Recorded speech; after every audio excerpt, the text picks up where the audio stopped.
The grand hallway echoed with the sound of Charlotte's measured steps as she walked away from the Duke. The cool marble floors underfoot did nothing to quiet the rapid thrum of her heart. She had said it, bold and unyielding, like a declaration that could never be taken back. Then do it, she had told him when he, with all his arrogance, suggested he could replace her with 50 others. But it wasn't anger that made her voice steady. It was something else, something more profound, something she knew he wouldn't understand. Not yet, at least. The Duke, Julian Sinclair, stood frozen in the doorway of his study, staring after her. He could hardly believe what had just transpired.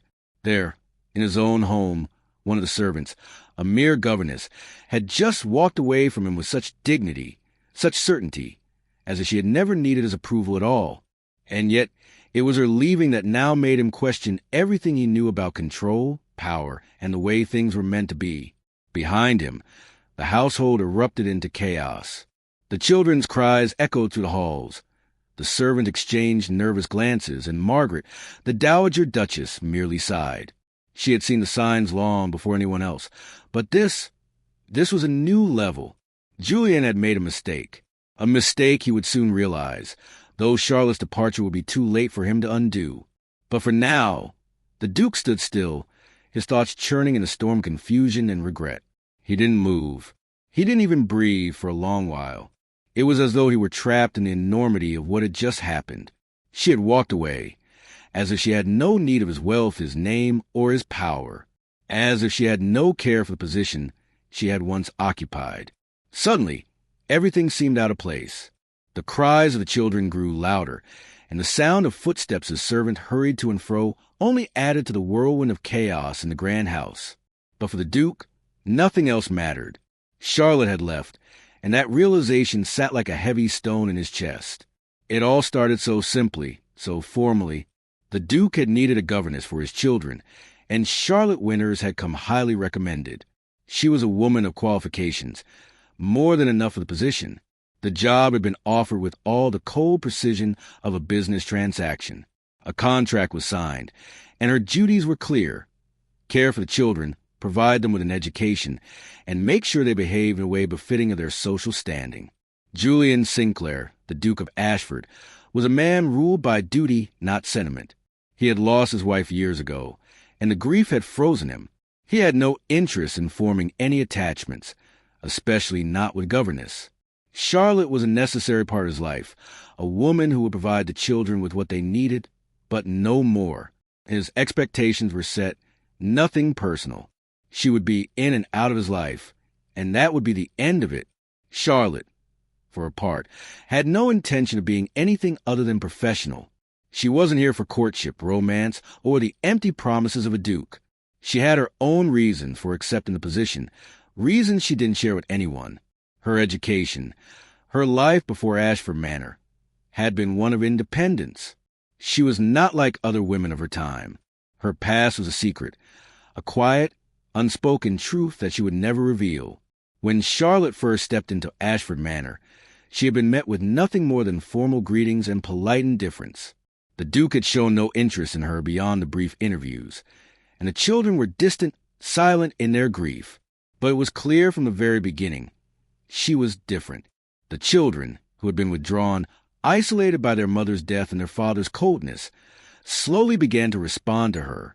But she had no idea how much this simple, seemingly impersonal arrangement would change her life. And Julian, with all his pride, had no inkling of how much it would shake his carefully structured world.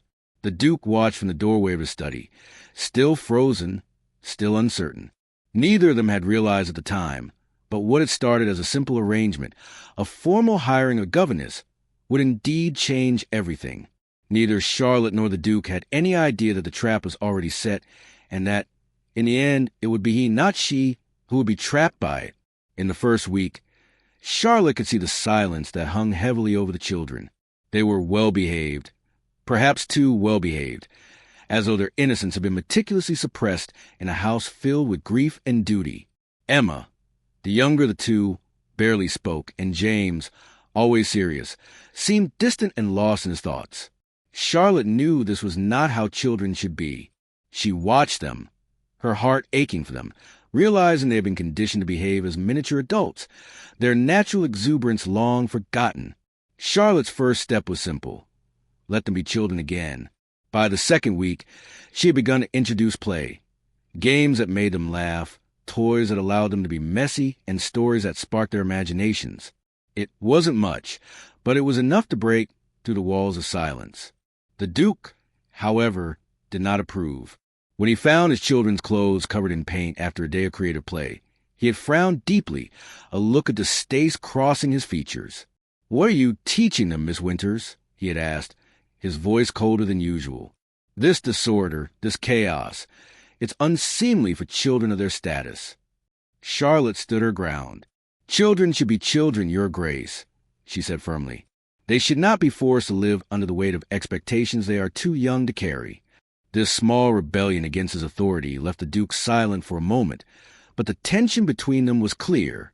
Over the next few weeks, things began to change.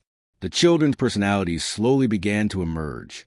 James, once a quiet boy who never showed emotion, started to smile more, and even Emma began to ask questions about the world around her. Charlotte encouraged them to explore, to discover things for themselves, and little by little, they became more animated, more lively. The Duke, though he noticed the improvements in his children, refused to acknowledge Charlotte's role in it. Instead, he continued to view her as a mere governess, no more important than the maids or the staff. By the end of the fourth week, the change in the children was undeniable. Emma, who had never shown interest in her father, now sought him out, pulling on his sleeve to show him the drawings she had made or to ask about the things Charlotte had taught her.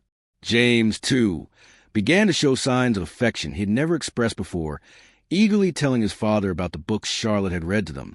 It was late one evening when the Duke witnessed something that stirred something deep within him.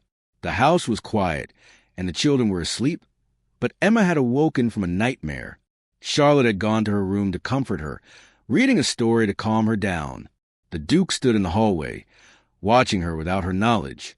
There was something so tender in her care for his children, something raw and genuine, and for the first time, the Duke wondered if he had misjudged her. He couldn't deny the connection she had with them. She wasn't just their governess. She was the one person who truly cared for them, the one person who was able to break through their isolation. But when Charlotte noticed him watching from the doorway, she quickly straightened, a hint of embarrassment crossing her face. She tried to hide it, but the moment was gone, and the Duke quickly turned away, his thoughts in turmoil. As he lay in bed that night, he found himself unable to shake the image of Charlotte reading to his children, her gentle voice a soft lullaby in the dark. The connection she had formed with them was undeniable, and yet he couldn't bring himself to thank her or acknowledge her efforts. He was still the Duke, and she was still his employee, nothing more. The following morning, Charlotte greeted him as she always did, professionally with a polite nod. But for some reason, the Duke couldn't meet her gaze. He didn't know why, but he felt a shift in the air between them. Maybe it was guilt, maybe it was something deeper. He couldn't quite put his finger on it, but he could no longer view Charlotte with the same cold indifference he had once reserved for her. There was something about her that made him feel both irritated and intrigued, and he couldn't decide which one bothered him more. As the weeks passed, their encounters grew more frequent, but the Duke maintained his distance. Charlotte had become indispensable to his children, but that didn't mean he could allow himself to acknowledge it. To do so would be to admit that perhaps his rigid rules, his cold attachment, had failed him. He had spent so many years hiding behind his title and his grief, and now, this governess, this woman, was making him question everything he thought he knew. The children, too, seemed to grow closer to Charlotte with each passing day. They now ran to her with their questions, their triumphs, their fears. They were no longer afraid to show affection, and the warmth in the house grew, even if the Duke refused to acknowledge it. Still, he remained distant, locked in his own world of duty and restraint, unable to reach out to the woman who had changed everything. Then one evening, as Charlotte was preparing the children for bed, the Duke found himself in the library, staring absently at the bookshelves. He wasn't sure why he had come here, but he needed something, anything, to fill the emptiness that had started to settle in his chest. That's when he saw her, standing at the table, flipping through a book with ease. Charlotte had a book in her hand, one that was well above the children's reading level. She was absorbed in it, completely unaware of his presence. The Duke watched her for a long time, unable to take his eyes off her. There was something about the way she held herself, something in her quiet strength that made him uncomfortable. He had never been able to see her clearly before, but now he couldn't seem to look away. She wasn't just a governess. She was something more, as if sensing his presence. Charlotte looked up, her gaze meeting his for the first time in a long while. "Your Grace," she said simply, her voice calm and composed. But there was a flicker of something in her eyes, something he couldn't quite place. "Miss Winters," he replied, his voice colder than he intended. For a moment, they stood in silence, neither knowing what to say. Then Charlotte spoke again. "I've found that the children respond better when they're allowed to be curious, to explore the world on their own terms," she said. Her words were simple, but they struck a chord with him. He nodded, but inside he was torn. He wanted to argue, to assert his authority, but at the same time, he knew she was right. The children had changed under her care, and as much as it pained him to admit it, he had begun to care about her too, but he would never say it. "You are not an ordinary governess, Miss Winters," he said, his voice softer than usual. Charlotte didn't reply, but she gave him a small, almost imperceptible smile. It was enough to unsettle him. As she left the room, he stood there for a long time, wondering what he had gotten himself into. Neither of them had realized yet, but something had shifted. The trap had been set, and neither Charlotte nor the Duke could escape it now. The weeks that followed were marked by a growing tension, one that neither the Duke nor Charlotte could ignore. Their interactions, once formal and brief, began to change, subtly at first, then more noticeably. It all started with books. Charlotte, ever diligent in her duties, began seeking more advanced texts for children, knowing their minds needed to be stretched beyond simple lessons. She ventured into the vast library at Ashford Manor, a space that the Duke frequented often in his solitary moments, his eyes fixed on the pages of books that seemed to weigh heavier with each passing day.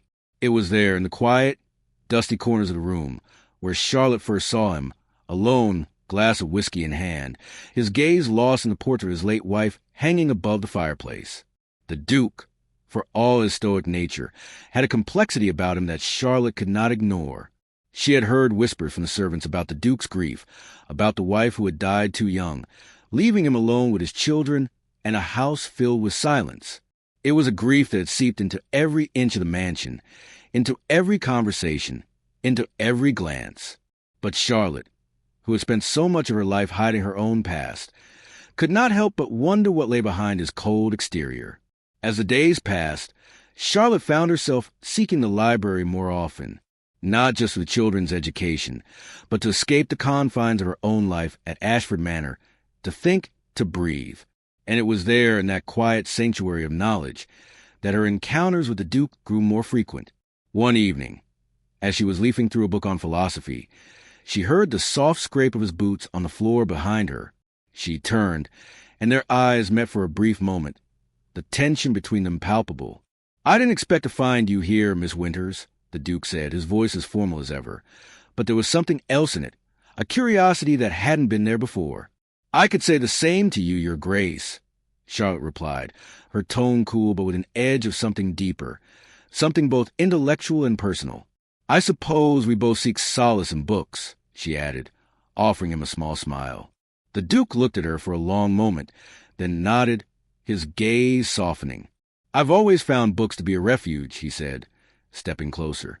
"A way to hide from the world, from life itself." Charlotte raised an eyebrow. A noble sentiment, but one that can only last so long. His lips quirked, almost imperceptibly. "Perhaps," he said, his voice low, contemplative. And in that brief exchange, something shifted. It wasn't love, not yet, but there was an undeniable pull between them, an intellectual connection that neither could ignore. Over the next few days, their conversations in the library became more frequent. At first, it was small talk about literature, about the classics that both of them had read and loved. Then it grew deeper, more intense.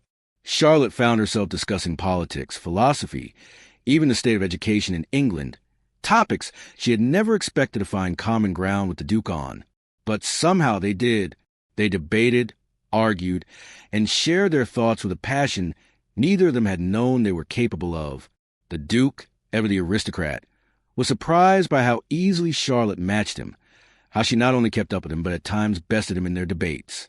She was no ordinary governess, and he began to see her not just as an employee, but as a woman of intellect, someone whose mind was as sharp as his own. It was during one of their heated discussions about education reform that the Duke first voiced a thought that had been growing in the back of his mind. "You are not like the other women in my life, Miss Winters," he said, his tone slightly less formal than usual. "You challenge me in ways I never expected." Charlotte, who had been about to speak, stopped. She wasn't sure what he meant by that, but she could feel the change in the air between them. It was more than just intellectual admiration. There was something else there, something she didn't quite understand yet. "I suppose that's the point, Your Grace," she replied, her voice steady, but her heart racing slightly in her chest. "I don't believe in accepting things just because that's how they've always been. Education, like everything else, should be questioned, should be improved." The Duke's gaze lingered on her for a moment, and for the first time, Charlotte saw something more than coldness in his eyes. There was respect, perhaps even admiration. "You are unlike anyone I've ever met," he said softly, almost to himself. The words hung in the air between them, and Charlotte felt a strange flutter in her chest. But she pushed the feeling down. She was here to do a job, nothing more. Still, she couldn't help but wonder if the Duke, for all his power and control, might be starting to see her as something more than just a governess. It wasn't long before the physical awareness between them became undeniable. There were moments when they would both reach for the same book, their hands brushing against each other in the process. Each time, the touch lingered just a little longer than necessary, and both of them would pull away, slightly flustered. Charlotte tried to ignore the warmth that spread through her at each touch, but it was becoming harder and harder to do so. One evening, as they both reached for the same book on child development, their fingers brushed again. This time, the Duke didn't pull away immediately. Instead, he held her gaze for a long moment, his eyes searching hers, as if he were trying to understand something that eluded him. "Miss Winters," he said, his voice low and serious, "we should not continue like this. It is inappropriate." Charlotte felt a pang of disappointment, though she didn't show it. "Of course, Your Grace," she said, stepping back quickly. "I will remember my place." The word stung more than she cared to admit, and she turned away, retreating from the library as quickly as she could. But even as she walked away, she knew something had shifted between them. Neither of them could deny the growing attraction, the connection that seemed to grow stronger with every conversation, every moment spent together. And though the Duke tried to keep his distance, Charlotte knew, deep down, that it was only a matter of time before the walls between them would come crashing down. Neither of them had any idea how much they had already begun to change the other, how their fates had become entwined in ways neither of them could escape. The trap had been set long ago, and now they were both caught in it, whether they realized it or not. The arrival of Lady Victoria Pemberton marked the beginning of a new chapter at Ashford Manor, one that was as inevitable as it was unwelcome. The pressure on the Duke to remarry had been mounting for some time, and Victoria, with her perfect blend of beauty, social status, and charm, seemed the ideal solution to his ever-looming problem. The society whispers had already begun. The Duke was a widower who needed an heir, and a suitable wife was the answer to all his troubles. Victoria's entrance into the household was a carefully orchestrated event, one that left no room for mistake.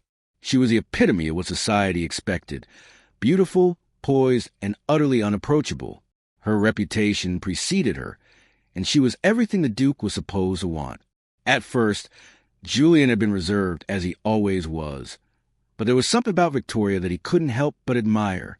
She knew how to handle herself, how to play the role of a proper duchess with the kind of ease that made Julian feel as though he had found the perfect solution to his problems. He began courting her with the same cold formality that had characterized his past relationships, all while maintaining his distance from the real connections that had started to form in his home. But as the courtship progressed, Victoria's true nature began to reveal itself. and it wasn't long before the cracks in her perfect facade started to show. She was everything the Duke needed in terms of status, but she lacked the warmth that Charlotte had brought to the children's lives. Victoria was polite to the children, but there was a distinct coldness in her demeanor. She viewed them as burdens, distractions that needed to be managed, not as individuals who required affection and care. She was the sort of woman who believed children should be sent off to boarding school as soon as possible, their emotional needs secondary to their social standing. It was clear to Charlotte that Victoria didn't understand children at all, let alone care about them. It stung to watch, to see the woman who had so effortlessly captured the Duke's attention, dismissing everything Charlotte had worked so hard to nurture. And it stung even more to see how Victoria made her displeasure known, constantly undermining Charlotte's methods. "You've done adequate work," Victoria said one afternoon, glancing at Charlotte as she examined the children's progress. "But I will bring proper discipline to them. You've been too soft." It was a comment meant to belittle Charlotte's efforts to assert her own authority. Charlotte, though she maintained her composure, felt the sting of those words deeply. She had poured so much of herself into caring for the children, into helping them grow into individuals who could think for themselves, and here was this woman, this stranger, treating them like little more than projects to be managed. It wasn't just the children who noticed. The servants, too, began to pick up on the shift in the house's atmosphere. The warmth that had once filled the rooms of Ashford Manor now seemed to be replaced by an undercurrent of tension, one that Victoria's presence seemed to magnify with each passing day. The children, though they tried to please their father, began to act out. James, once reserved but steadily warming to Charlotte's influence, now seemed withdrawn again, retreating into his room more often. Emma, who had started to smile more, now seemed to shrink in on herself, her once bright eyes dimming with every passing day. It was painful to watch, especially knowing that their mother's absence had already left a void, one that Charlotte had been slowly helping them fill. But now, with Victoria's cold influence over them, it seemed as though that void was reopening wider and deeper than before. Charlotte's jealousy was a quiet, constant ache in her chest. It wasn't just about the Duke's attention, though she couldn't deny that seeing him grow closer to Victoria stung more than she would admit. It was about the children. They were her responsibility, her charge, and she had grown attached to them in ways she hadn't anticipated. To see them slipping away from her, to watch as Victoria began to take control of their lives in ways Charlotte had never intended, felt like a betrayal. She found herself caught in a storm of conflicting emotions, resentment toward Victoria, fear for the children, and an overwhelming sense of helplessness. Victoria's attitude became more overt as the days wore on. One afternoon, as Charlotte was teaching Emma and James about science, Victoria entered the room unannounced. She watched them for a moment before commenting coldly, "Girls should not be learning such subjects. You should focus on proper hobbies, like embroidery, not these practical matters." Charlotte, taken aback by the criticism, stood her ground. "Knowledge should never be restricted by gender, Lady Victoria," she said firmly. "Emma is just as capable of learning science as any boy, and it's my duty to ensure she does." Victoria's smile was thin, almost condescending. "You've done your part, Miss Winters, but I will take it from here. The children will no longer be learning things that are inappropriate for them." Charlotte was furious, but she kept her temper in check. She had no choice, not with Victoria now fully in control of the household's decisions. But it was clear that the battle lines had been drawn. The situation reached a breaking point when one day, James accidentally broke a vase while playing with a ball in the hallway. Victoria, upon hearing the commotion, marched into the room, her face as cold as ice. "This sort of behavior cannot be tolerated," she said sharply, glaring at the boy. "You will be punished for this." Charlotte's blood ran cold at the thought. She moved quickly, standing between Victoria and James. "You will not punish him," Charlotte said, her voice firm, her stance protective. "This was an accident. There is no need for punishment." Victoria's eyes narrowed, and she stepped forward. "You forget yourself, Miss Winters. I will not allow children to run wild in my house. Discipline is what they need." Charlotte's heart raced as she stood her ground, blocking her path. "I won't permit abuse," she said, her voice shaking with emotion but resolute. Victoria's face flushed with anger, and she turned to Julian, who had appeared in the doorway, observing the scene. "This is your governess, Julian?" Victoria asked, her voice dripping with disdain. "I told you she was too permissive. She will ruin the children if you allow this to continue." Julian's expression was unreadable, but Charlotte could feel the weight of his gaze. It was in that moment, as he stood silent, that Charlotte realized just how much power Victoria had over him. She had begun to win him over, and there was nothing Charlotte could do to stop it. The Duke, though he was not as harsh as Victoria, sided with her in this conflict, asserting that Lady Victoria would soon be mistress of the house. Charlotte's heart sank as the realization hit her. The children, the home, everything she had worked so hard for, were slipping away from her, and there was nothing she could do to stop it. As Victoria's engagement to the Duke was officially announced, Charlotte's world seemed to fall apart. The children, devastated by the news, clung to her more desperately than ever, while Charlotte maintained her professionalism, despite the heartbreak she felt inside. The Duke, though he noticed the children's distress, remained distant, trapped in his own feelings of duty and obligation. Victoria's smile, however, held a triumphant edge. She had won, and Charlotte knew it. But there was still one thing Victoria had not counted on: the resilience of the bond Charlotte had formed with the children. They were not her property, not something to be owned or controlled. And Charlotte was not yet done fighting for them, not by a long shot. The tensions in the house continued to rise with every passing day as the battle for the children's affection grew fiercer. Charlotte had always known her position as governess meant she had to toe a delicate line, but the situation had become unbearable. Victoria, with her polished manners and cold attachment, had begun to impose her rules on the children, and it was clear that her idea of discipline differed vastly from Charlotte's approach. The first true conflict came when Victoria insisted that Emma be restricted to more appropriate subjects for girls, dismissing Charlotte's lessons in mathematics and science as unnecessary. Girls are meant to focus on arts, not these trivial matters, Victoria had said dismissively one afternoon, as she watched Emma struggle with a particularly complex equation Charlotte had assigned her. Charlotte had stood her ground, refusing to let Victoria dictate the children's education. "Emma is capable of learning whatever she wishes, Lady Victoria," Charlotte replied firmly. "It is not for us to limit her potential."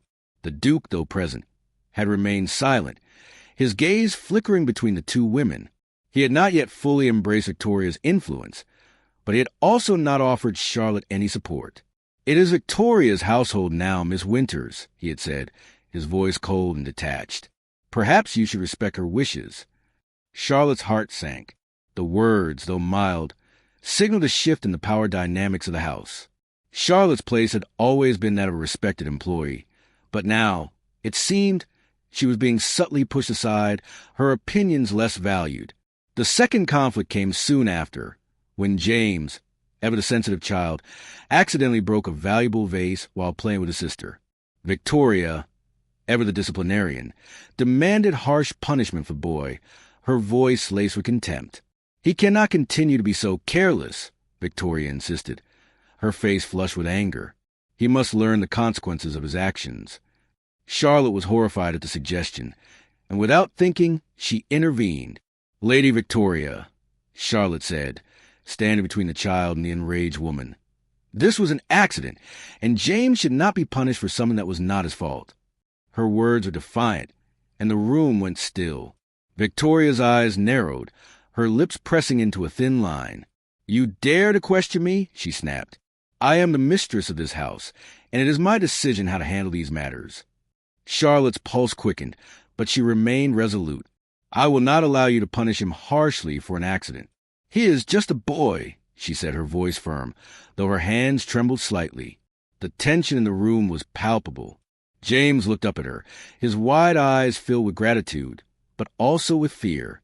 He knew the stakes of this confrontation. The Duke, hearing the commotion, appeared in the doorway. He didn't immediately speak, but Charlotte could see the hesitation in his eyes as he looked from her to Victoria. His silence spoke volumes, and Charlotte felt a chill run down her spine. Victoria, sensing victory, turned to the Duke. "Julian, this governess is out her depth," she said, her voice dripping with disdain. I will not have my household run by someone who cannot even control a child's behavior. The Duke remained silent for a moment, and Charlotte felt a flicker of hope that he might intervene, that he might stand up for her. But instead, he looked at her with cold indifference. "Victoria is right, Miss Winters," he said, his voice flat and emotionless. "You must understand that this is not just about the children. It is about maintaining order in my house." The sting of his words cut deep, and Charlotte's chest tightened with frustration and sorrow. She had fought so hard to build a relationship with the children, to teach them that love and respect were not bound by social expectations or rigid discipline. But in this moment, she realized that she had lost her battle. Victoria had won, and Charlotte had been relegated to the sidelines. The third and final conflict came late one night, when Emma, who'd been struggling with nightmares for weeks, woke up in tears, calling for Charlotte. The little girl was inconsolable, her fear palpable, her tiny body shaking with distress. Charlotte rushed to her side, holding her close and whispering soothing words, her heart aching for the child. But as she comforted Emma, the Duke entered the room, his expression unreadable. "What is going on here?" he demanded, his voice low and harsh. "Why isn't she in her own bed?" Charlotte turned to face him, her hand still gently stroking Emma's hair. "She had a nightmare, Your Grace," Charlotte explained, her voice calm despite the rising tension. She was scared and needed comfort. The Duke's gaze flickered briefly to Emma, who was still crying softly in Charlotte's arms, then returned to Charlotte with a cold, almost accusing look. "You've made yourself indispensable, Miss Winters," he said, his words carrying an edge of frustration. "That's a problem." Charlotte's heart skipped a beat at his words, but she kept her composure. "I am only doing what is necessary for children's well-being, Your Grace," she replied quietly. "They need affection, not just discipline." The Duke looked at her for a long moment, his face hardening, and Charlotte realized that he saw her love for the children, her care and concern, not as an act of kindness, but as a manipulation. "Your presence is disruptive," he said, his voice laced with irritation. "You're making them depend on you." The words stung more than she could have anticipated, and for a brief moment, Charlotte felt the full weight of his rejection. She had tried to protect them, to show them that love could exist outside the rigid walls of aristocratic expectations. But in the Duke's eyes, she had overstepped. It wasn't just the children who had become attached to her. She had become attached to them, too. They had come to her for comfort, for guidance, and she had given them all she had. But now, it seemed that this bond, this connection, was seen as a weakness by the Duke, a weakness that needed to be severed. The Cold War that had begun between Charlotte and Victoria now reached its peak. Charlotte could no longer ignore the growing realization that the Duke's priorities were shifting. He had always been a man of duty, of control, but now, with Victoria's arrival, he seemed to be willing to sacrifice the very things that had made Ashford Manor a home. The children, once vibrant and full of life, were becoming shadows of themselves, withdrawn and fearful. They didn't understand why their world was suddenly changing, why their governess, the one person who had cared for them, was being replaced by someone who didn't love them. Charlotte's heart ached for them, but there was little she could do. She had fought as hard as she could, but now she felt powerless, trapped in a house that had once been a place of hope and warmth, but was now a cold prison of duty and expectations. And as the days went on, a package arrived from London, a reminder of the secret that Charlotte had worked so hard to keep buried. Her identity, her past, was about to be exposed, and with it, the final thread of her connection to Ashford Manor might unravel completely. The stakes were higher than ever, and Charlotte knew that her time at Ashford Manor was running out. The question now was not just whether she could fight for the children, but whether she could fight for herself. The days following Charlotte's confrontation with Victoria and the Duke had been filled with unsettling silence, a quiet tension that permeated every corner of Ashford Manor. It seemed as though everything had been set in motion, a series of events that could no longer be undone. Victoria, ever vigilant in her pursuit of control, had begun to make her presence felt in every aspect of the household.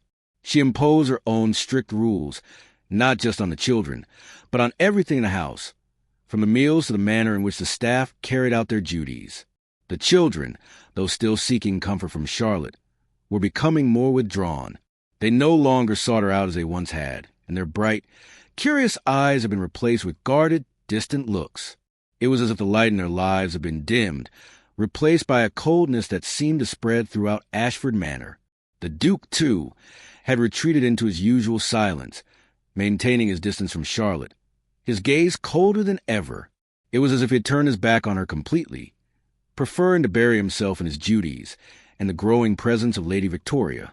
Charlotte, though hurt by his indifference, knew that there was nothing she could do to change the situation. She had tried to make a difference in the children's lives, to show them that there was more to life than duty and appearances. But now, it seemed as though her efforts had been in vain. It was during this dark period that Victoria, ever watchful, made a discovery that would change everything. One afternoon, as Charlotte was prepared to leave for a walk in the gardens, a package arrived from London, addressed to her. It was a small, unassuming parcel, but it was enough to catch Victoria's attention. The Duke was away on business, leaving Victoria in charge of the household, and she wasted no time in intercepting the package before Charlotte could get her hands on it. With a smile of triumph, Victoria carefully opened the package, revealing its contents, a letter and several manuscripts, each one carefully bound and labeled. It didn't take long for her to piece together the truth.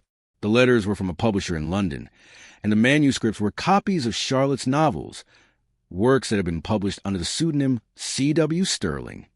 The truth about Charlotte's identity, her past, and her wealth was now laid bare before Victoria's eyes. Charlotte Winters, the quiet, humble governess who had so seamlessly integrated into Ashford Manor, was not just any governess. She was a celebrated novelist, an independent woman of means, and someone who had never truly needed the position she held at Ashford Manor. Victoria's heart swelled with glee as she realized the power this information gave her. She knew that exposing Charlotte's secret would ruin her reputation, destroy her credibility in the eyes of the Duke, and most importantly, remove her from the picture entirely. With a malicious gleam in her eyes, Victoria wasted no time in confronting Charlotte. She waited until the Duke had returned, then summoned her to the drawing room, where she stood with a sense of triumph, holding the package in her hands. "Well, Miss Winters," Victoria said, her voice dripping with venom, "it seems you've been hiding more than just your true feelings." Charlotte stood frozen in the doorway, her heart pounding in her chest. She had known that her secret could not remain hidden forever, but to have it exposed so abruptly, so publicly, was a humiliation she had not prepared for. "I don't know what you're talking about, Lady Victoria," Charlotte said, her voice steady, though her hands trembled slightly. "Oh, I think you do," Victoria replied, her smile widening. "I think you know exactly what I'm talking about." She threw the letter and manuscripts onto the table in front of Charlotte. "You've been deceiving us all, Miss Winters. All this time, you've been playing us for fools." Charlotte's face turned pale as she took in the sight of the manuscripts, the tangible proof of her double life. She had never wanted anyone to know. She had come to Ashford Manor to escape the pressures of her past, to live a life of anonymity. But now, it seemed, that life was over. The Duke, who had been standing by the window, turned around at Victoria's words, his brow furrowing in confusion. He took a step toward Charlotte, his gaze narrowing as he looked at the manuscripts on the table. "Is this true?" he asked, his voice cold, his expression hard. "Have you been lying to us all along?" Charlotte felt a lump form in her throat, but she refused to let it break her. She had never intended for her past to come to light, but now that it had, there was no point in hiding. "Yes," she said quietly, her voice steady despite the wave of emotion threatening to overtake her. "I am C.W. Sterling. I'm a novelist. I've been writing for years, and I've had success, but that's not why I came here." The Duke's eyes flickered with disbelief as he looked at her, trying to make sense of the woman who had seemed so simple, so devoted to his children. "So this whole time, you've been here under false pretenses?" he asked, his voice tinged with anger. "You've been using us as material for your novels?" Charlotte shook her head, her voice soft but firm. "No, Your Grace. I came here because I needed to get away from everything. I needed to escape the marriage market, the pressure to marry, and the fortune hunters who saw me as nothing more than a prize. I came here to find peace, to live quietly, I never intended for you or anyone here to be part of my stories. The Duke's gaze hardened as he processed her words, his mind racing. You've been deceiving us all, Miss Winters, he said again, his voice low and filled with hurt. Everything we've shared, everything you've done for my children, it was all a lie. Charlotte felt the sting of his words, but she refused to back down. It wasn't a lie, she said quietly. Everything I've done for your children, for them, was real. That was never a lie. But even as she spoke, she could see the doubt in the Duke's eyes, the mistrust that had begun to take root in his heart. Victoria, standing off to the side, watched the scene unfold with a victorious smile. You see, Julian, she said, her voice smooth and triumphant. She's been playing us all along. She never cared about your children. She was only using them for her own gain. Charlotte's heart sank as she turned to face the Duke. His expression was unreadable, and she could feel the walls between them grow even higher. The truth had come out, and now, it seemed, there was no going back. The children, too, had begun to withdraw, sensing the change in the atmosphere. They had already lost their mother, and now, it seemed, they might lose Charlotte as well. The Duke turned away, his face hardening. I need some time to think, he said, his voice cold. Charlotte nodded silently, her heart heavy as she turned to leave the room. As she walked out, she knew that her time at Ashford Manor was running out. The secret had been revealed, and with it, the fragile thread that had bound her to the Duke, to the children, and to the house, was unraveling. What came next was uncertain, but Charlotte knew one thing for sure. Her life at Ashford Manor would never be the same. The days that followed Charlotte's exposure were filled with an unbearable tension, a silence that seemed to envelop Ashford Manor. The Duke, ever the stoic figure, withdrew even further into himself, leaving Charlotte to wrestle with the consequences of her secret being revealed.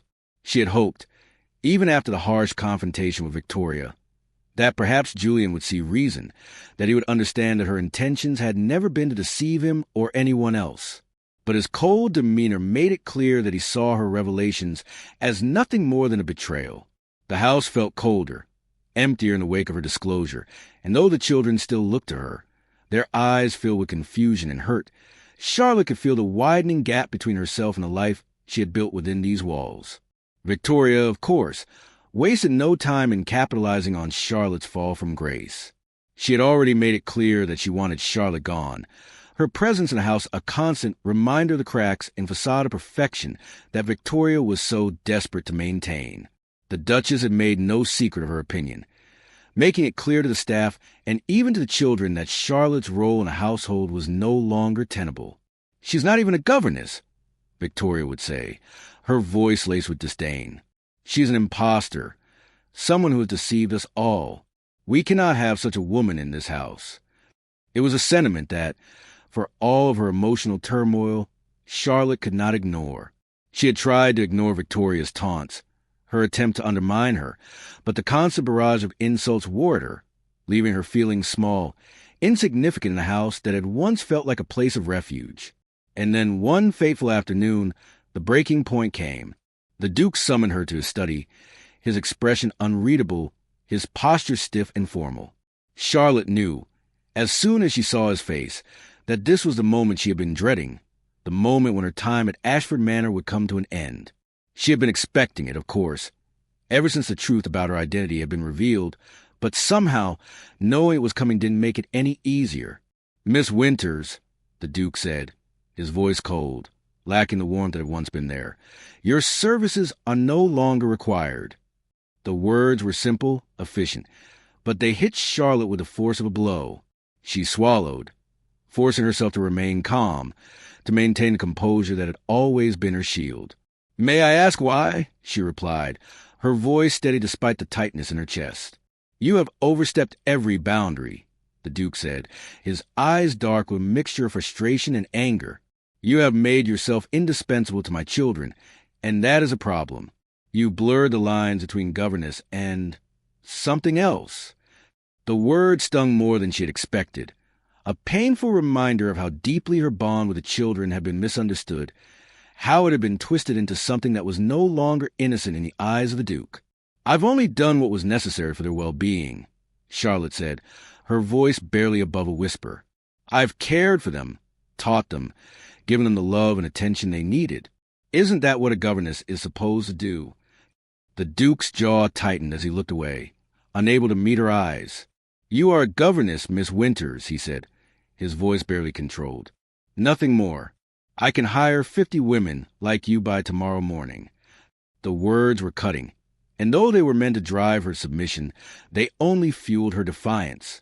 "Then do it, Your Grace," Charlotte said, her voice clear and unwavering, though her heart was breaking inside.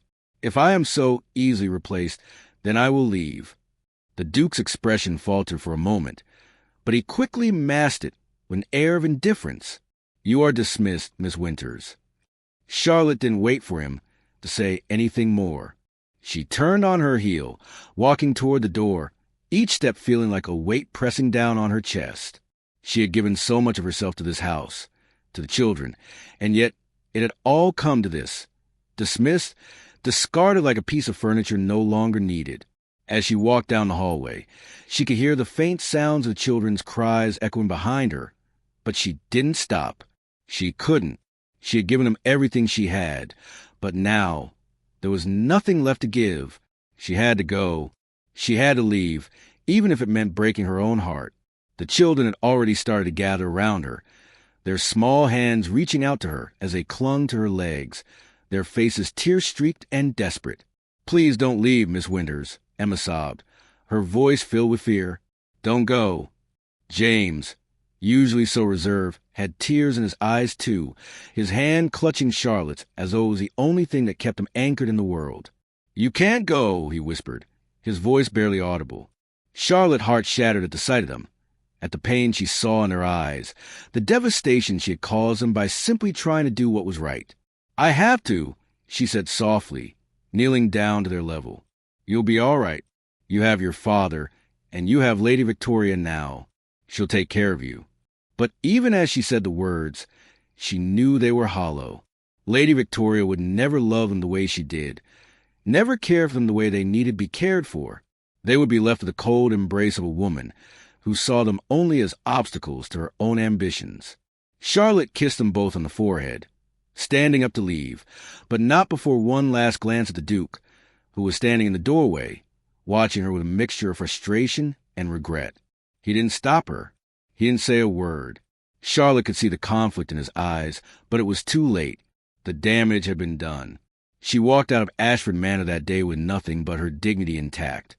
But even that felt fragile, as though it might crumble under the weight of what she had just lost.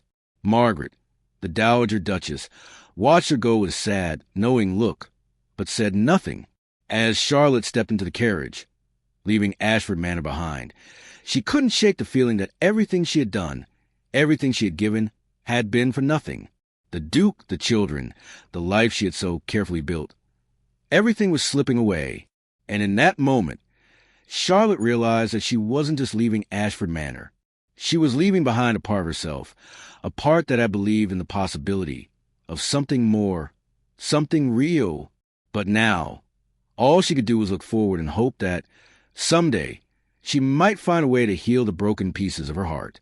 The sound of the carriage wheels on the cobblestones was the only thing that accompanied her as she left behind the life she had known, not knowing that the Duke, watching from the window, was already beginning to realize the depth of his mistake. The hours after Charlotte's departure were filled with a sense of loss that Julian Sinclair couldn't shake. The house, once full of warmth and life, now felt empty, hollow, as if the very walls had been drained of their spirit. The children's absence of joy, their silent rebellion against the new order in the house, weighed heavily on him. He hadn't realized how much Charlotte had come to mean to them until she was gone, until the house fell into a grim quiet. The first replacement governess arrived the following hour, a stern, elderly woman with a no-nonsense demeanor, a woman whose very presence seemed to send a chill through the house. She was competent, yes, but she lacked the warmth, the intuition that had made Charlotte so special to the children. James and Emma, who had once rushed to greet Charlotte at every turn, now refused to cooperate. Emma locked herself in her room, her soft cries of distress muffled behind the door. James, though usually reserved, became withdrawn, his once vibrant curiosity extinguished. The governess, undeterred, tried to press on, but the children resisted her at every turn. There was no laughter now, no smiles, only the quiet thrum of discontent. At dinner that evening, the household gathered, but the meal was a disaster. The children barely touched their food, their eyes fixed on the empty seat where Charlotte used to sit, the seat now an unbearable reminder of what had been lost. James, his small face pale with grief, pushed his plate away. "You sent away the only person who made us happy," he said, his voice shaking, though he tried to keep his composure. Emma, who had always been the quieter of the two, stared down at her plate, her lip trembling.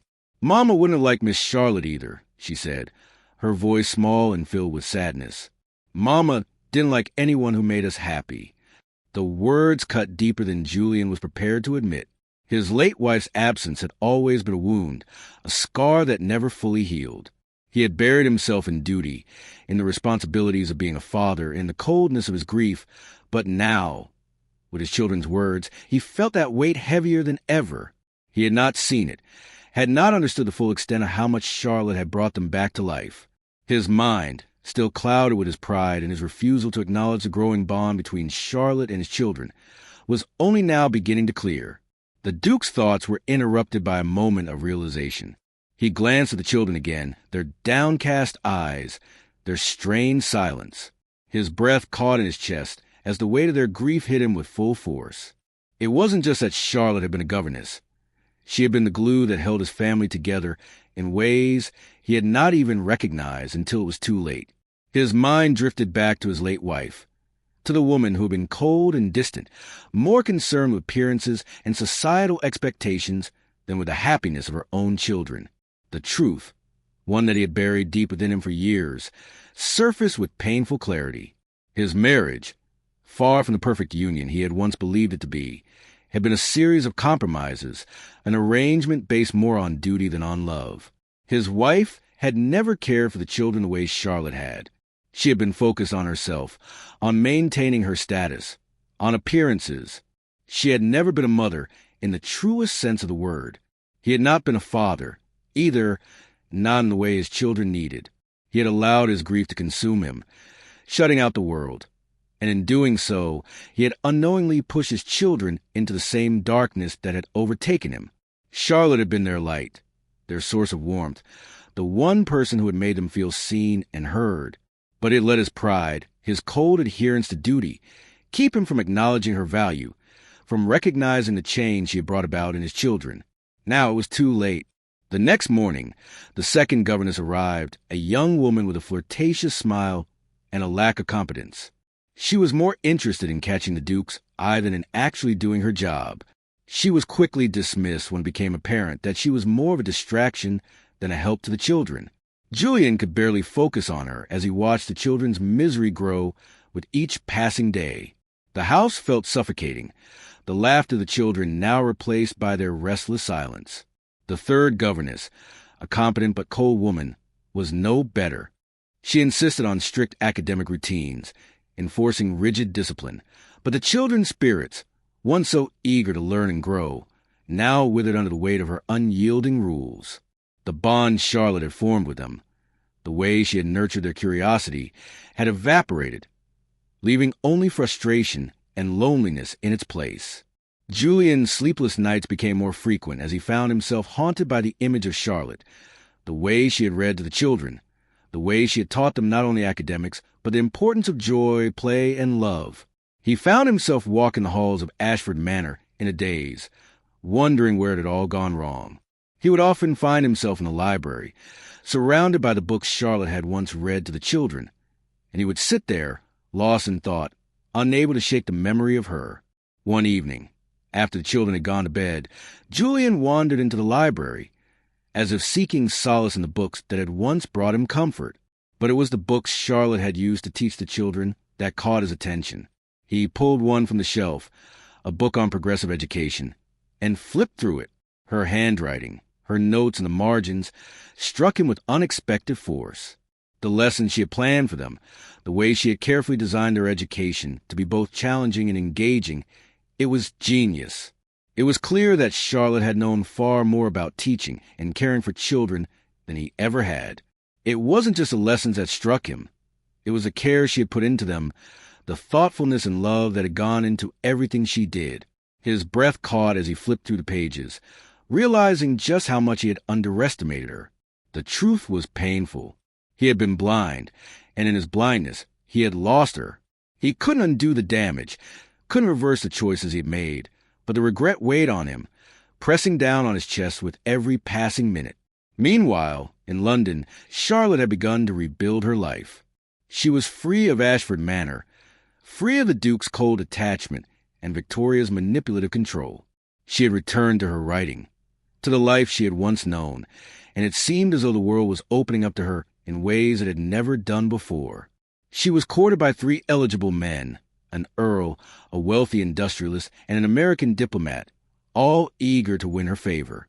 But as she attended social events and navigated the complexities of her new life, she couldn't shake the feeling that something was missing, something that, despite all the opportunities before her, left her feeling empty inside.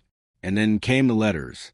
Emma and James, desperate to reach out to her, had written letters, pleas for Charlotte to return, to come back and make things right.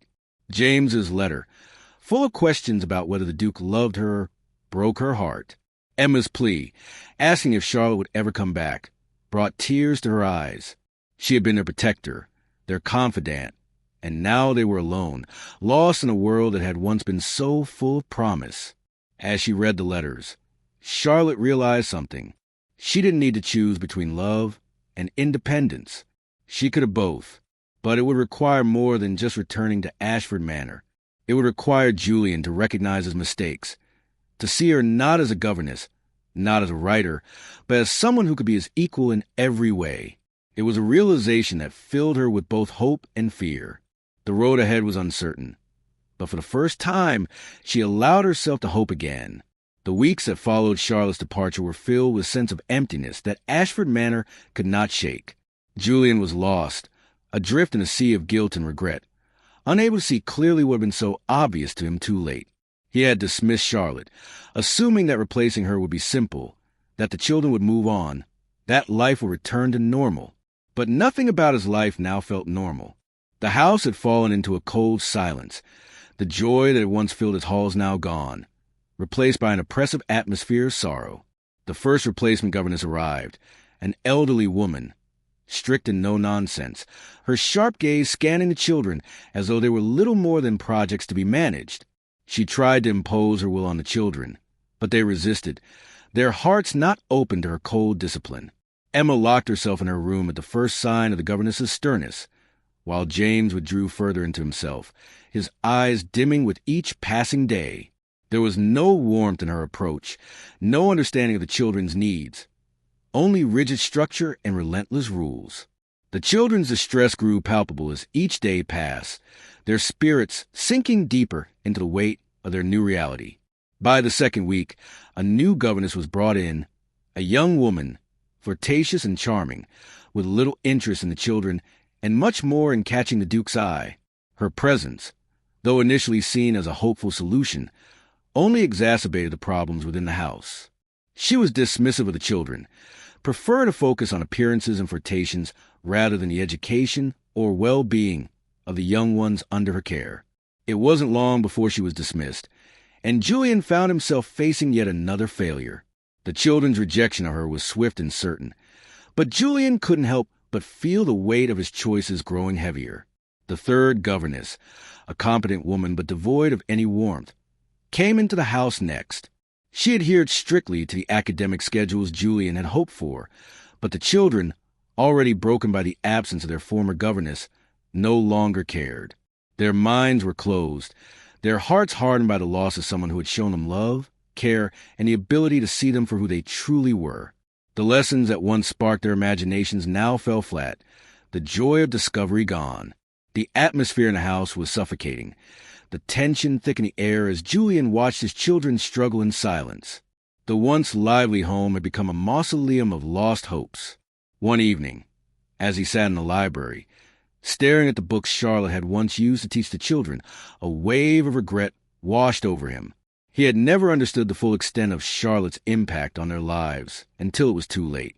He had been too blind, too wrapped up in his own grief and pride to see what she had done for his children. His eyes roamed over the pages of a book she had left behind, one filled with notes in the margins, her handwriting a constant reminder of the lessons she had imparted to the children. The realization struck him with painful clarity. Charlotte had not just been their governess. She had been the only person who had truly understood them, the only one who had made them feel safe enough to be themselves. It wasn't just her education methods that had been brilliant. It was the love and compassion she had poured into them. Julian had dismissed her for so long, thinking her role was minor, that any other governess would do. But now, as he sat there in the quiet of the library, he saw just how wrong he had been. Charlotte had given the children something he never could: warmth, affection, and a sense of being loved for who they were, not just for their title or status. The cold silence that now filled Ashford Manor felt like a direct consequence of his failure. It was a painful awakening, and as much as he tried to push it away, the guilt gnawed at him. The children, once eager to learn, now showed no interest in anything. They were withdrawn, their faces sullen, their hearts closed off to the world. Julian's attempts to intervene were futile. The third governess, though competent, was not the answer, and his frustration grew. He could no longer ignore the growing realization that no one could replace Charlotte, not in the children's lives, and certainly not in his own. Each new governess who entered the house only seemed to deepen the void left by Charlotte. The children's rejection of them was not just a refusal of authority, but a cry for the warmth and care they had lost. James began to speak less, and Emma, once so curious and bright, retreated into herself, as if her spirit had been slowly drained. Julian's nights were restless, his thoughts consumed by the overwhelming sense of regret. He wandered the halls of Ashford Manor, but nothing seemed familiar anymore. The house had been a home once, a place filled with the laughter of children and the quiet companionship of Charlotte. Now it felt cold, sterile, as though it were nothing more than an empty shell of what it had once been. His thoughts constantly returned to Charlotte, to her warmth, her understanding, and the connection she had shared with the children. How could he have been so blind? How had he failed to see what she had brought into their lives? One evening, after another disastrous dinner with the children, Julian sat alone in the library, flipping to the pages of the books Charlotte had used. The words seemed to jump off the page, filled with the tenderness and thoughtfulness that had defined her approach to teaching. She had not just taught them facts. She had taught them how to live, how to love, how to think for themselves. Julian's mind raced. It was clear now he had been wrong, and no amount of discipline or authority could fill the gap left by Charlotte's absence. The children were not just grieving the loss of their governess. They were grieving the loss of the only person who had truly understood them. As he sat there, staring at the books she had left behind, Julian realized that the only way to heal the wounds he had inflicted on his family was to admit his mistake. He had to fix what he had broken, but he wasn't sure how to do that. All he knew was that he couldn't let it go on any longer. The emptiness of the house, the pain in his children's eyes, the guilt that weighed heavily on his heart. It all pointed to one truth. He had to make things right. And to do that, he would need to find Charlotte. He couldn't undo the past, but he could still try to fix the future. The road ahead was uncertain, but for the first time in weeks, Julian felt a flicker of hope. It was a long shot, but it was the only chance he had left. He had to go to London and win her back. He had to make things right for the children, for himself, and for Charlotte. But how could he convince her to return, knowing how deeply he had hurt her? How could he win her trust again? He didn't know, but he was willing to try. His decision was made. He would go to London, and he would beg Charlotte to give him a chance to make up for the mistakes he had made. The first step in fixing the broken pieces of his family had begun. The decision to leave Ashford Manor behind and head to London was not one Julian Sinclair took lightly. His mind was set, and though a part of him dreaded the uncertainty of what awaited, there was no other choice. He had wronged Charlotte, and no matter the obstacles, he had to find her, to show her that his regret was genuine and that he was willing to do whatever it took to make amends. As the days passed and preparations were made, Julian found himself pacing in his study, the weight of his guilt heavier than the very walls around him. He had been a fool, trapped in his own pride, and now he had to face the consequences. It was a strange thing How the realization that he had lost Charlotte felt like both a personal failure and a loss of something far greater than he had ever understood before. But now, with the decision made, there was no room for doubt, no room for hesitation. He would go to London, and he would do everything in his power to win her back. The journey to London was long, and as Julian sat in the carriage, the hours seemed to stretch on endlessly. He kept his thoughts to himself, his mind a whirlwind of emotions. What would he say to her? How could he possibly make her see that he was sincere, that he regretted his actions, and wanted to be a better man? Not just for her, but for the children as well. It wasn't enough to apologize. He knew that. He had to show her that he had changed, that he had learned from his mistakes. Arriving in London felt like stepping into another world entirely. The bustling streets, the crowded shops, the hum of the city, it all seemed so far removed from the quiet, empty halls of Ashford Manor. Julian felt the weight of the city pressing in on him, as though it was a place where everything was possible and yet nothing could be undone. He didn't know where to begin, but he knew he had to find Charlotte. He had no clear plan, no map to guide him. All he had was a hope that somehow he would find her, that she hadn't already moved on with someone else. The first night in London was filled with uncertainty, as Julian found himself wandering the streets aimlessly, unsure of where to start. But he couldn't let himself be defeated. He was determined to find Charlotte, to make things right. The next day, he set about asking around, visiting the places he had been told she frequented, trying to track down the woman who had once been the center of his world. It wasn't easy, and Julian was beginning to feel the weight of his search, the feeling that perhaps Charlotte had slipped away forever. But just when he thought he might have exhausted all his leads, he heard her name whispered in a fashionable bookshop. C.W. Sterling, the bookseller had said with a knowing smile. She's quite the literary sensation. That one. Julian's heart skipped a beat. Of course, she would be writing, making a name for herself in the very world she had once kept hidden from him. He had always known she was far more than the governess she appeared to be, but he hadn't understood the extent of it until now. He had underestimated her, thought her just a quiet woman who could be replaced, and now, in the heart of London, he realized how wrong he had been. Determined to find her, Julian asked for her publisher's information, and after a few more inquiries, he found himself at the doorstep of a modest publishing house. As he entered, the sight of rows upon rows of books, many of them adorned with her name, struck him. He was surrounded by the evidence of her success, the life she had built without him, and the realization that she had not needed him, nor had she wanted his approval. She had been perfectly content without him. It was a bitter pill to swallow, but it was the truth. When Julian was finally able to speak to Charlotte's publisher, he learned that she had recently completed another manuscript, one that was set to be released soon. The publisher spoke of her with a kind of reverence that stung Julian. C.W. Sterling, the man, had said, "She's an extraordinary woman, smart, talented, independent. Her books have inspired so many, and we're all quite eager for her next work." Julian stood in stunned silence, hearing the praise of the woman he had once dismissed as nothing more than a governess. It was clear that Charlotte had built something for herself, something far beyond the boundaries of Ashford Manor and the life he had once envisioned for her. The publisher was kind enough to give him her next public appearance details, a book signing that would take place the following evening. Julian spent the rest of the day preparing, thinking carefully about what he would say. He was nervous, unsure whether she would even give him the chance to speak, let alone hear him out. But he had to try.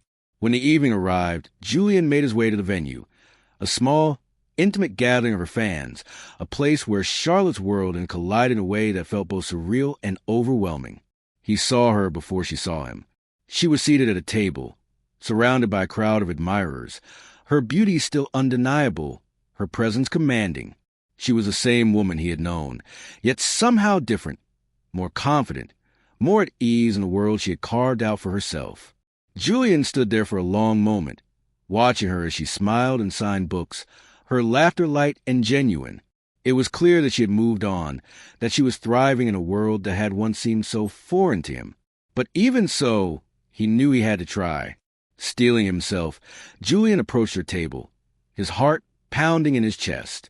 When she looked up and saw him standing there, her expression faltered for a moment, But then her face went cold.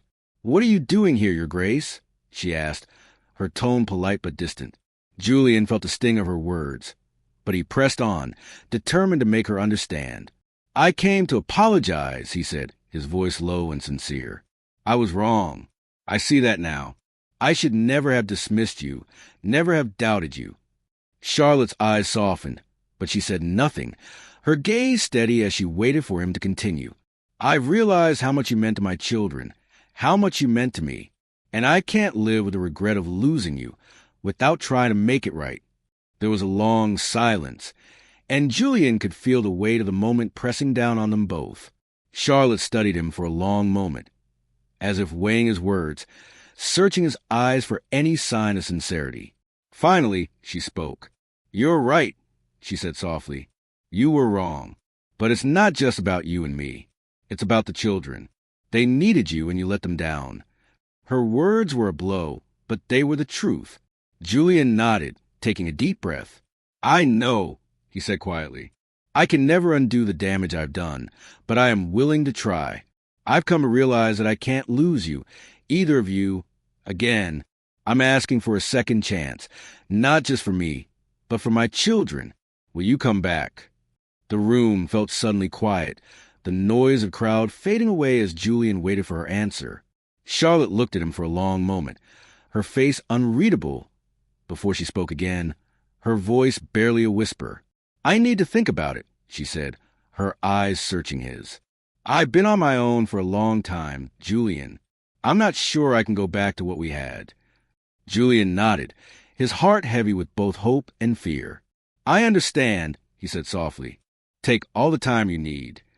As he left the room, Julian felt a sense of finality, but also a flicker of hope that maybe, just maybe, there was a chance for them yet. The days that followed Charlotte's encounter with Julian in London were filled with a quiet, almost painful reflection. She had given him a chance to speak, to explain himself. But despite his words, despite the sincerity that she could see in his eyes, Charlotte found herself torn.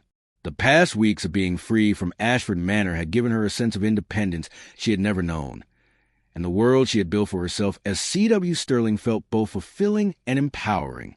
Yet, as much as she had tried to move on, she couldn't completely shake the bond she had with the children, with Julian.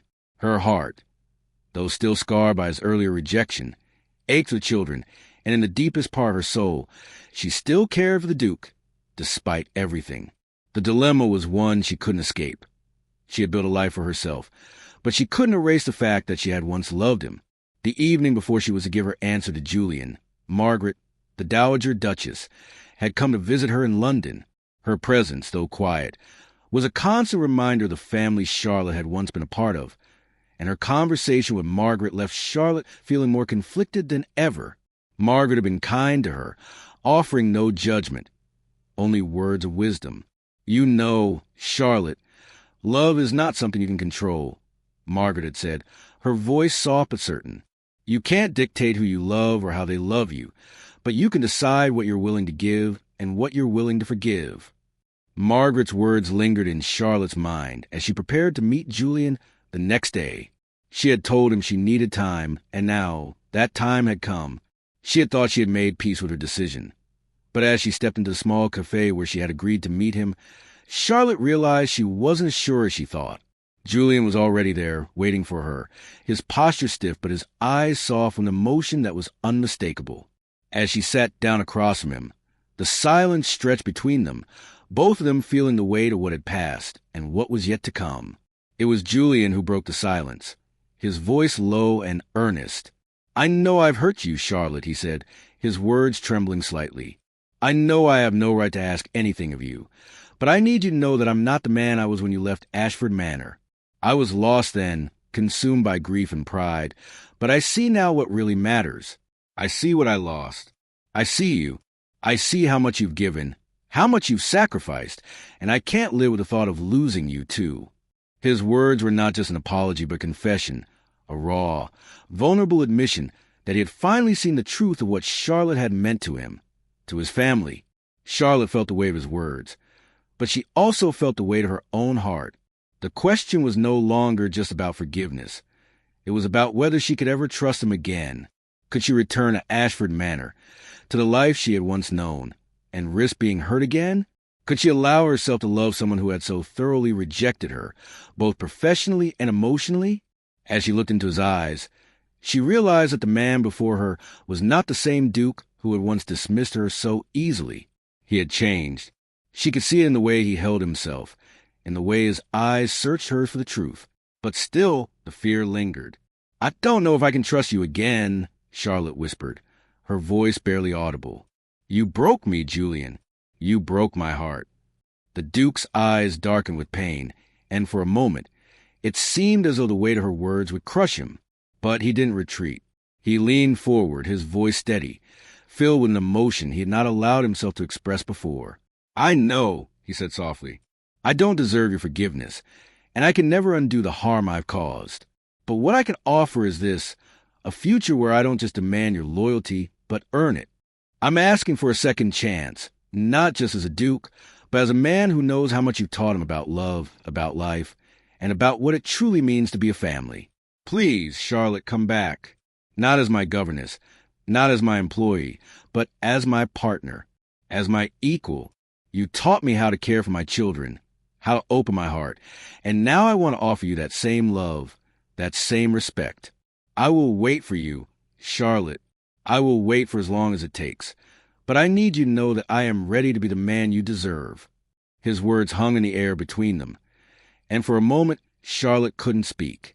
The ache in her chest was unbearable, the pull of his sincerity stronger than any pride she had left.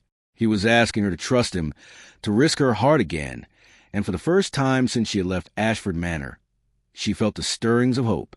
But she had to be certain. "What if I fail again?" she asked quietly, her voice cracking with emotion. "What if I can't go back to that life? What if I can't trust you or myself again?" Julian reached across the table, taking her hand in his touch gentle but firm. "Then we'll try again," he said. "And if we fail together. But I believe in us, Charlotte. I believe in you.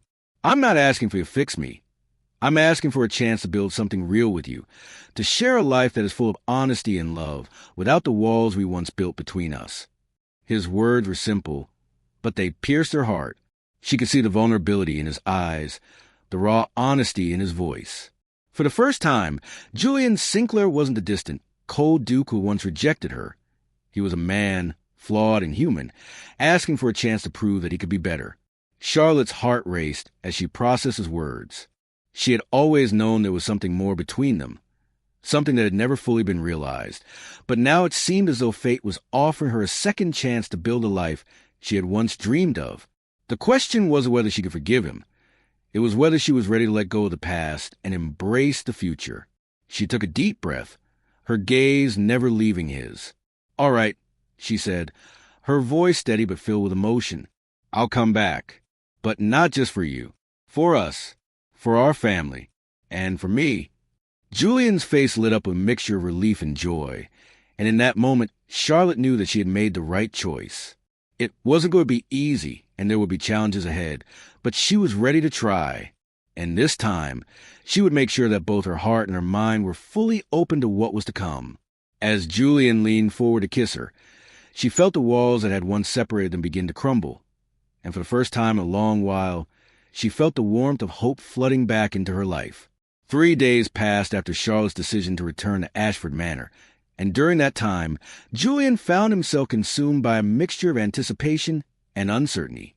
Each day seemed to drag on, but there was a sense of purpose in his actions that hadn't been there before. He spent the time reflecting on the promise he had made to Charlotte, that he would change, that he would offer her a future built on love, trust, and respect. He knew it wouldn't be easy.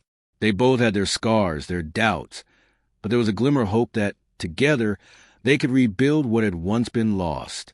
The morning Charlotte arrived back at Ashford Manor was one of the most emotional moments of Julian's life. As the carriage rolled through the gates, the sight of her, standing tall, her eyes searching for children, filled with a warmth he hadn't felt in years. He had been so focused on his own pain and pride that he hadn't seen how much he had given him, how much she had brought into his life. She wasn't just returning as a governess, as the woman he had wronged. She was returning as his equal, as the person who had the power to change their lives for the better. Julian watched, his heart swelling, as she stepped down from the carriage and walked toward him. The children, too, had been waiting eagerly, their faces lighting up with joy when they saw her. Emma ran first, throwing her arms around Charlotte, her laughter ringing through the air like a song. James followed, his usual reserve gone, his face glowing with happiness as he embraced her. Charlotte, though her eyes were filled with emotion, knelt down to meet them, holding them close. "You're here," Emma whispered, her voice filled with wonder, as though she couldn't quite believe it. Charlotte smiled, brushing a tear from her cheek. "I'm here," she whispered back, the weight of her words carrying a sense of finality. As Julian watched them, he realized that the house was no longer just a place filled with duty and expectations.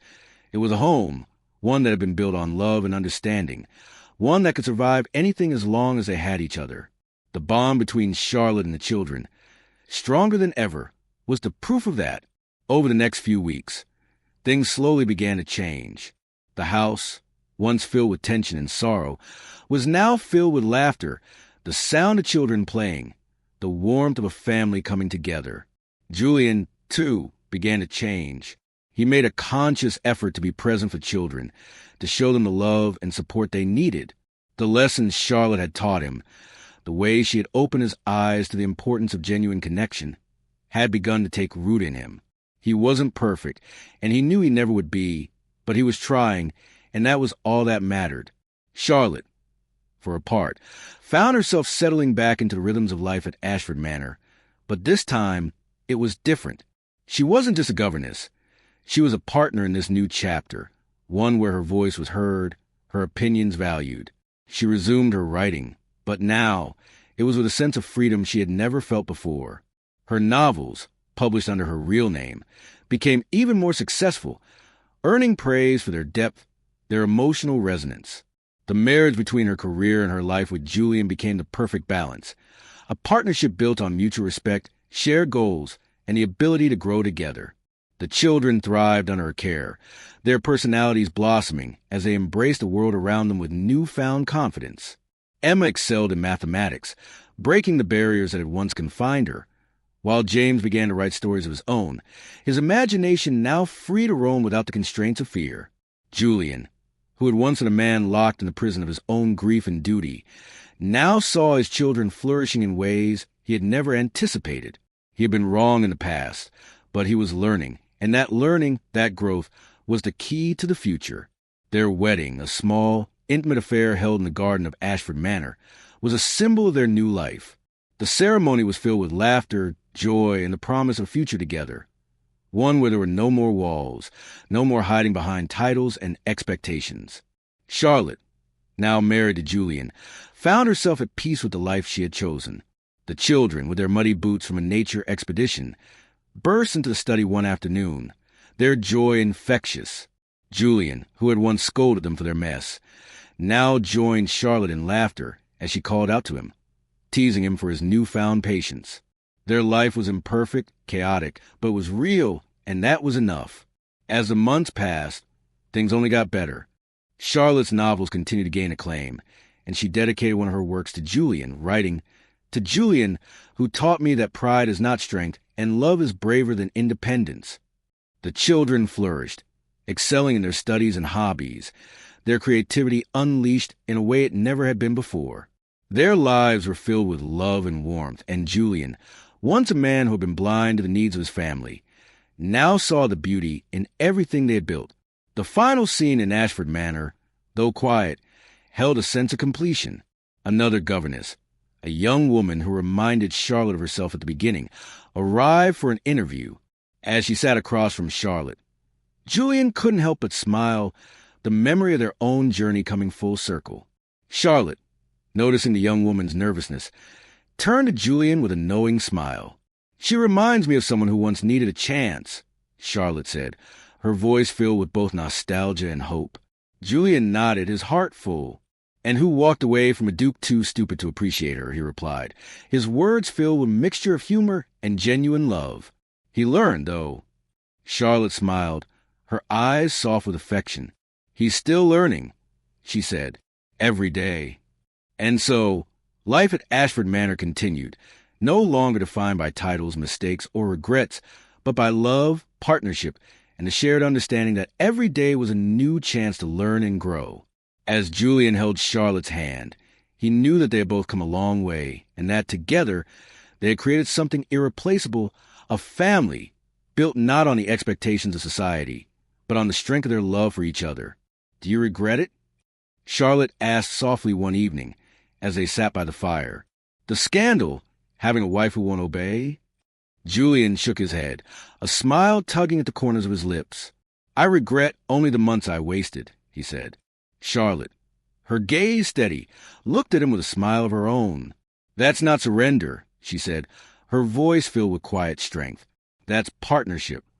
Julian's heart swelled with love as he pulled her closer, knowing that their journey together was just beginning. "Teach me," he whispered, his voice filled with a quiet yearning. "I intend to," Charlotte replied, her words soft and sure, "for the rest of our lives." The fire crackled between them, casting a warm glow over the room as they sat together, their love now strong, unshakable, and eternal. And as they sat there, the Duke, who once thought he could replace a governess with 50 others, learned, finally, that some women are irreplaceable, and that true love is not about possession, but about partnership. The end of one chapter marked the beginning of a new one that they would write together, side by side, for the rest of their lives.